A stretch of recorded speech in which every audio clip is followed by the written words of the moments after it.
Yan po, pa-comment po ng answers natin. Pa-comment, may nag-answer po ng Gloria, may nag-answer po ng Corazon, may nag-answer din ng Fidel Ramos. Yes po, Sir Ferdy, everyday po, 1 p.m. Ayan, nag-let review po ako dito ng 1 p.m.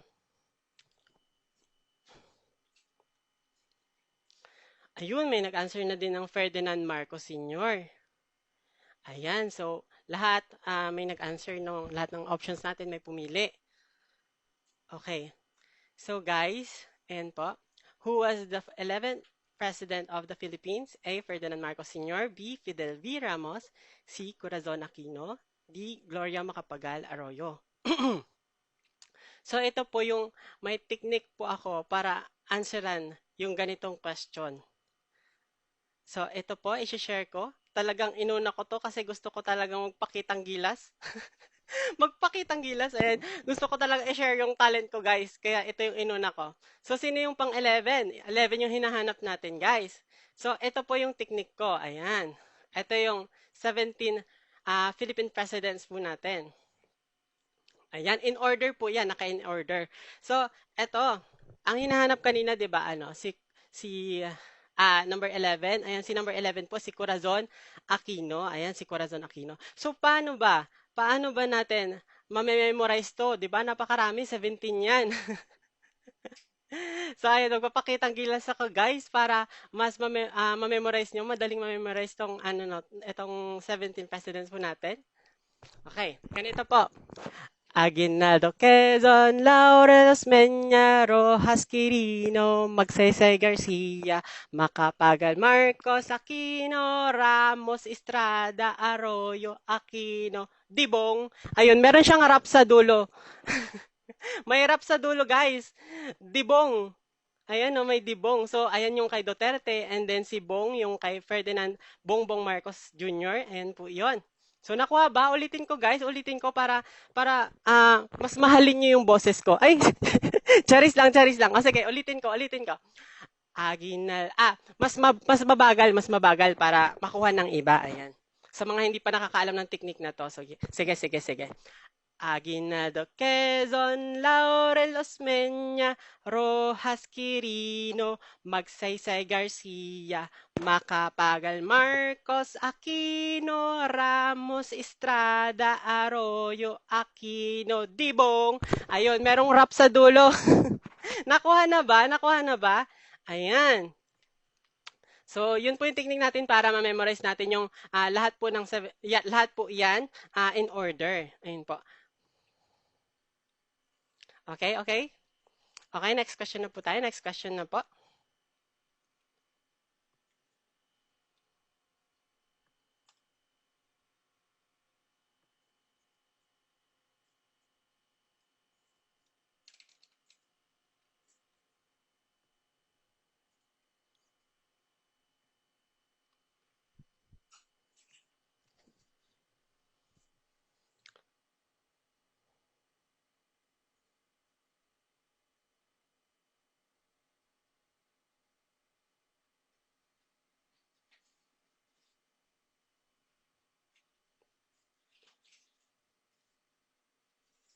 Sa general education po ito, general education, specifically sa social science or Philippine history. Ayun.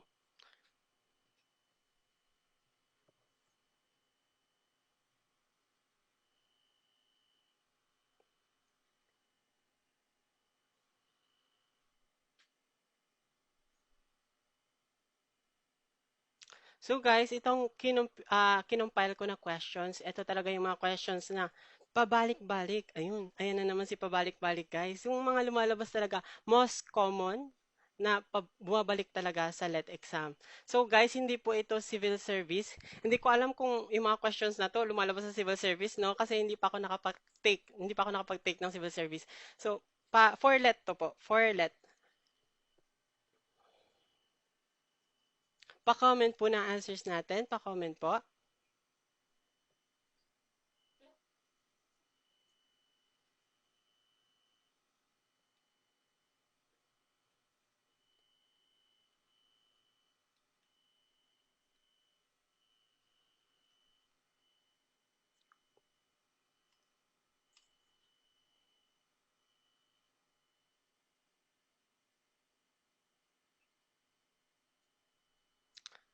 Okay, number 1, who was the first president of the Malolos Republic?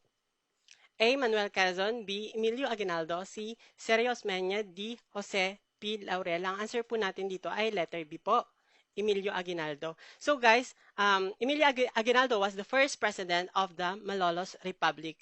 Yun po ay na-establish noong 1899 during the Philippine Revolution against Spanish po. Yan po yung unang republic guys, yung Malolos Republic. Okay, next question po tayo. Number 2 po.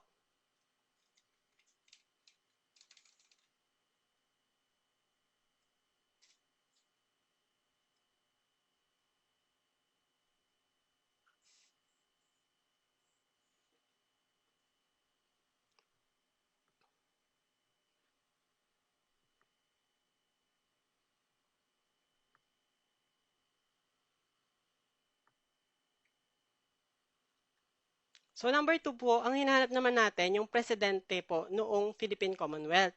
So ito po yung ano natin, keyword po.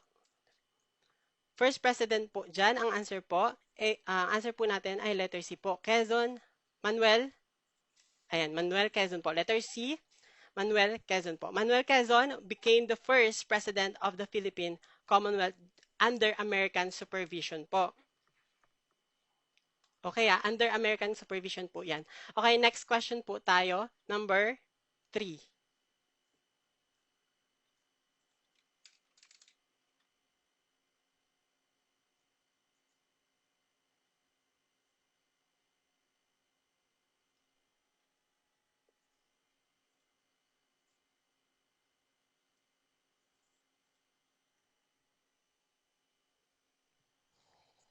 So ito guys, mas common to. Letter C, ay letter C. Sorry. Sinabi agad, ano ba 'yan? Nadulas. Nadulas. Okay, ang dami nag-answer kasi ng letter C. Ayan, kasalanan nyo yun, Charis. Ayan, number 3, who served as the first president of the Japanese-sponsored government. Japanese-sponsored government, guys, yung puppet president po natin, ayan po ay si Jose P. Laurel po. Letter C po ang answer. Jose P. Laurel served as president under the Japanese-sponsored government during World War II po. Siya po din yung yung puppet president. Next question po tayo. Okay, ito lang kasi guys, ito yung mga question na bumabalik sa let. And sa general education po kasi, medyo madami din po yung question doon na lots lang po or yung lower thinking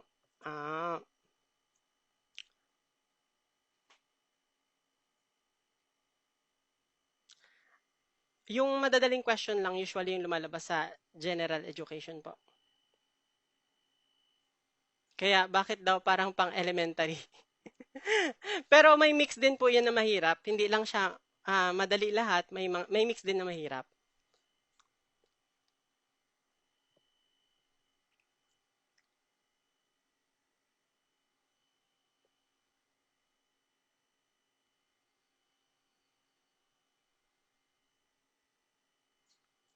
Number 4 po, who was the first speaker of the Philippine Assembly? Ayan. Ito po yung keywords natin. Yes po, and the answer po is letter A po. Sergio Osmeña. Ayan. Letter A is the correct answer. Sergio Osmeña was the first speaker of the Philippine Assembly. Okay, next question po tayo. Number 5. So guys, dahil facts lang naman to, wala na masyado dito i-explain, okay? Kasi facts lang, so i-memorize nyo na lang yung yung keywords ba? Yung keywords lang and then yung name. Para wag na kayong magpakahirap guys, hindi na itatanong sa let kung kailan ba yun, mga ganun. Wala na, ito lang, yung keywords lang po. Keywords lang tayo.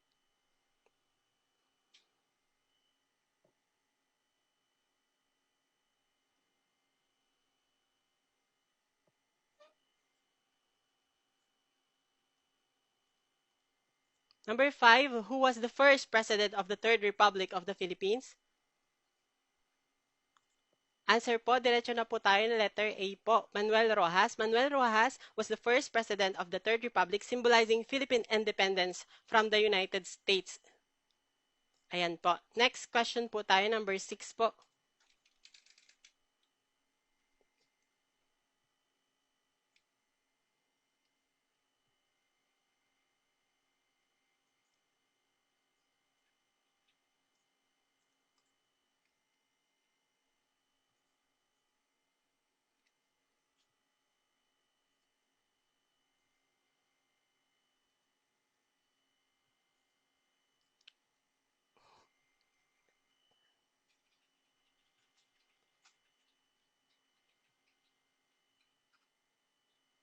Okay, number 6, which president amended the 1935 Constitution? The answer is, diretso na po tayo. It is letter B po, Elpidio Quirino. Elpidio Quirino amended the 1935 Constitution, a move that reflected adjustments to governance after independence po. Ayan, next po, number 7.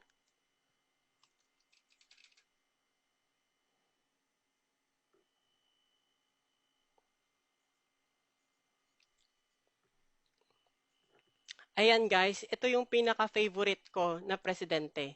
Bakit? Bakit ko siya favorite?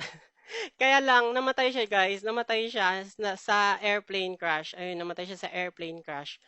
So guys, ito din yung lumalabas na man of the masses. Ayan, which president opened Malacanang to the poor? Diretso na po tayo, letter B po, Ramon Magsaysay. Ayan, Ramon Magsaysay.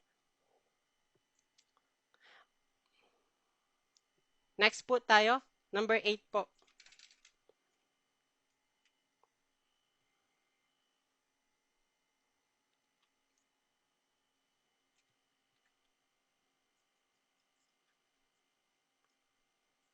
Number 8, who was the proponent of the Filipino First Policy? Ayan, si Filipino First Policy.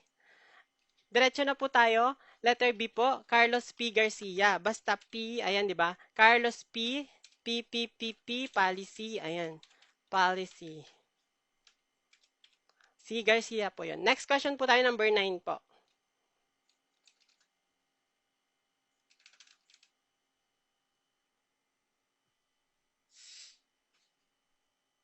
Ala, dami natin ngayon. Hello sa shoutout sa mga 150 natin, viewers po natin. Usually kasi yung mga lang dito, nagsumusumaybay lang sa akin at sumasama is nasa 30 below lang sila. So ngayon ang dami natin.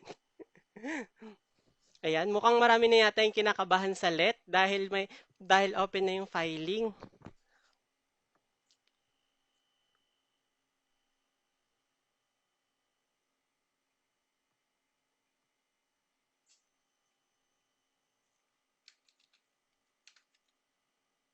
Okay po, who is known as the father of the Land Reform Act? A. Ferdinand Marcos Sr. B. Diosdado Macapagal. C. Elpidio Quirino. D. Rodrigo Duterte. Ang answer po dyan ay si letter B po, Diosdado Macapagal.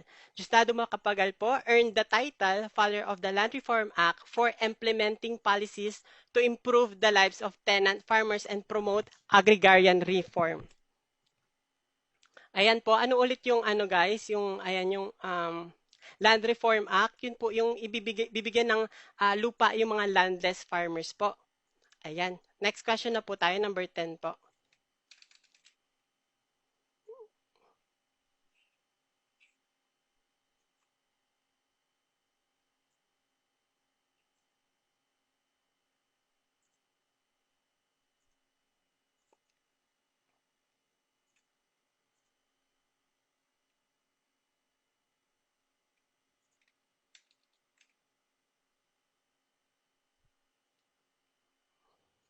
Ayan, dalawa yung clues natin. Meron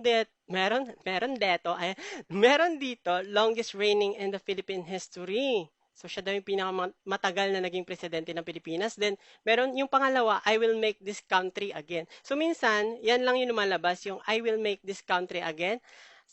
So sino ang answer po natin? Letter A po, Ferdinand Marcos Sr. po. Ayan, Sr. Ayan, so easy lang yung mga questions, ang daming tumatama. Next question na po tayo, number 11 po.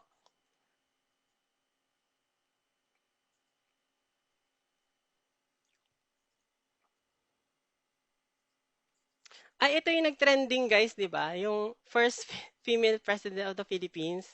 Ayan yung nag-trending sa, Showtime yata yon. Ayan. And nabash yung teacher, di ba guys, nabash siya. Yan yata yon. Yan yung question na yun. So, number 11, who was the first female president of the Philippines? A. Gloria Arroyo. B. Corazon Aquino. C. Elpidio Quirino. D. Manuel Quezon. Ay, Family Feud po. Ay, sorry, sorry. Nakalimutan ko na. Basta napanood ko lang yon na parang mali yata yung na-answer niya na first Filipino president. Tapos gibash nila siya. Pero human man tayo, so normal lang talaga na nagkakamali. Hindi tayo talaga perfect. Ayan. So guys, ang answer po dito ay si Corazon Aquino po. Siya yung first female president of the Philippines po. Ayan. Ayan po. Okay. Okay na po ba? Next question na po tayo. Next question na po. Oh, showtime pala. Oh, showtime. Ayan. Okay po. Next po, number 12 po.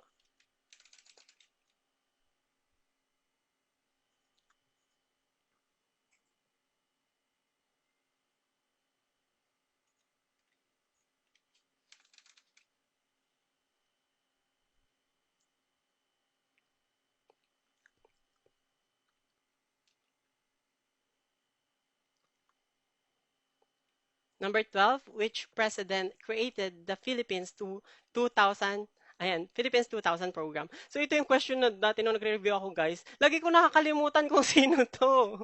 Hindi ko alam ba, bakit ko siya lagi, nire-review ko naman siya, pero nakakalimutan ko siya lagi. So answer po dito, si Fidel V. Ramos. Ayan, si Fidel V. Ramos po. Basta Philippines 2000, ayan po si Fidel V. Ramos. Ayan. Next po tayo. Next po, ayan. Number 13. Narrator window, skip for now, button, new natural voices are available. Narrator, scan, narrate, exiting narrator. Ayan, naulit yung question, naulit guys. Who is, hindi pala to naulit, iba po pala to. Iba yung man of the masses at saka yung father of the masses guys. So, iba yung the man of the masses at saka yung father of the masses. Ayan, yung tinatanong po ay father of the masses. Sino po siya? So, ang father of the masses po, ayan, mukhang marami din nakakatama.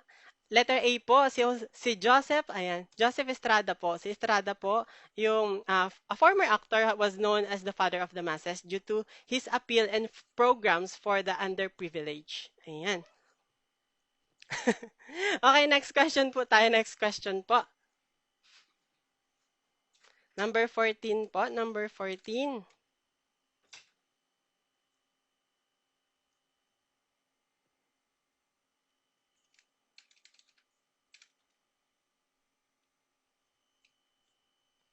Ito. So guys, itong presidente na to ay sobrang talino talaga guys. Ang talino niya guys. Actually no, pero wala naman kasing perfect na naging presidente natin. So ayun, may mga din sila, may mga downside, mga ganun. So ito sayang, which president lead the strong republic? Strong Republic po, Strong Republic, si Gloria Arroyo. Ayan, si Gloria Arroyo po ay in-emphasize niya po yung vision na Strong Republic kasi nag-focus po siya sa ekonomiya, economic reforms and infrastructure development po. Ayan. Okay, number 15 po tayo. Oh yes, economies. Yan. Next po tayo, number 15 po.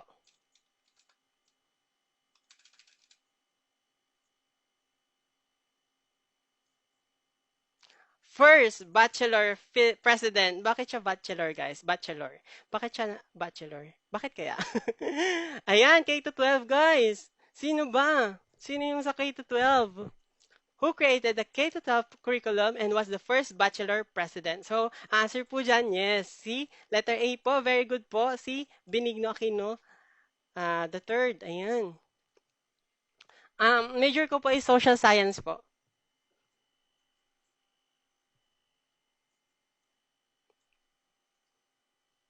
Next po tayo, number 16 po. Number 16.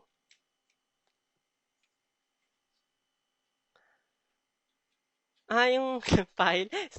Sorry po, hindi ako nagbebenta talaga ng ng materials ko po kasi yung iba copyrighted. Baka ma-technical, no? So hindi ko talaga siya binebenta. Kung gusto niyo guys, screenshot niyo na lang. Ayan, screenshot na lang. Okay, who was the first president from Mindanao? Ayan, alam na ako. Alam na ayan si Duterte po. Rodrigo Duterte po. Ayan, number 17 po.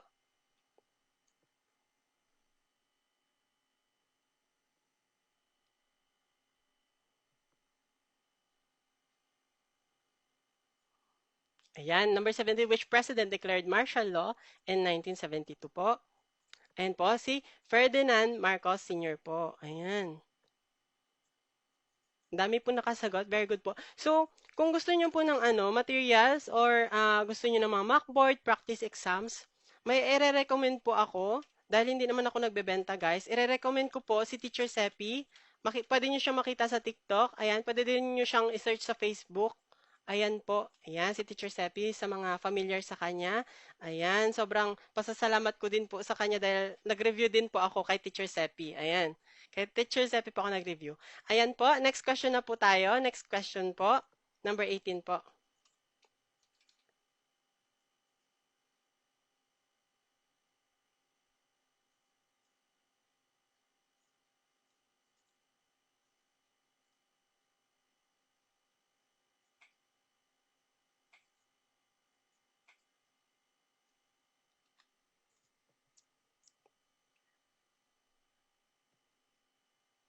Ayan, yung Independence Day. Who signed the law transferring the Philippine independence day from July 4 to June 12. Ayan, nilipat niya. Guys, nilipat niya. Sino yung naglipat? It's letter A po. Diosdado Macapagal. Ayan. Next na po tayo, number 19 po. Number 19.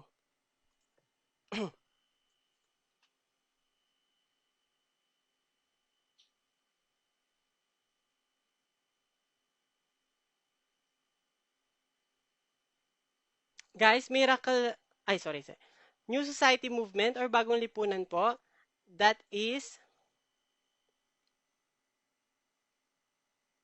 letter A po.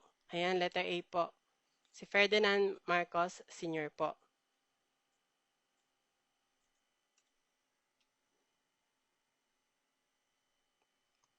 Next po tayo, number 20 po.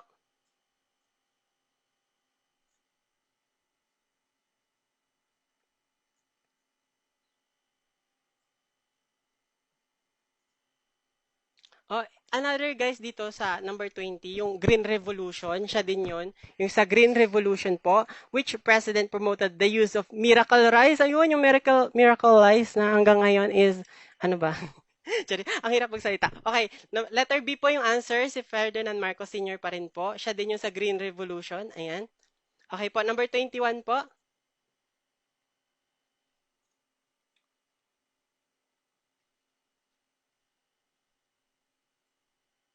Ay, naulit na to. Naulit na guys. Naulit na to. Wag si Benigno, ayan po. Naulit na siya. Naulit na question. So, number 22 na tayo. Lipat na tayo. Ba't parang naulit? Dito na lang tayo sa number 23 na po. Number 23. Ayan, number 23.